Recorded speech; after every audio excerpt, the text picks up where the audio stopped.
Un dimanche matin à la maison.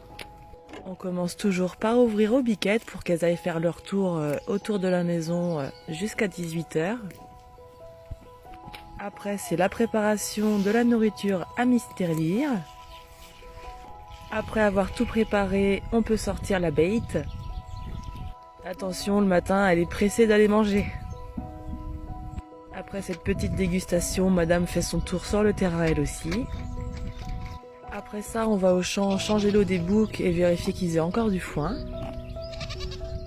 Ce matin, pas besoin de remettre du foin, mais par contre, on leur met de l'eau fraîche. Eux, ils sortiront ce soir de 18 h à 21 h en liberté. En ramassant de l'herbe pour les poules, je suis tombée sur un orvet encore.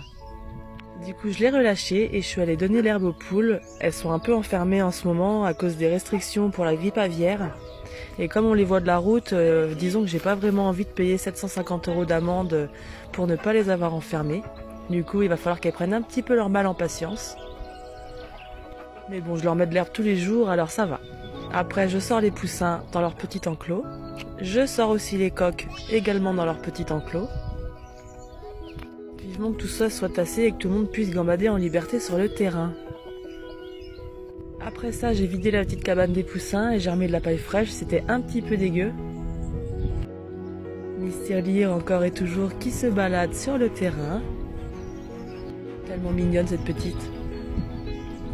Ensuite, on va voir les petits boucs qui ont été sevrés il y a 1 semaine et demie.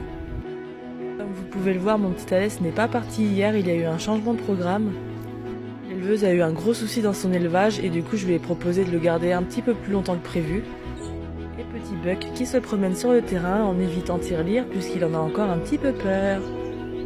Et je vais sûrement faire les box tout à l'heure après manger.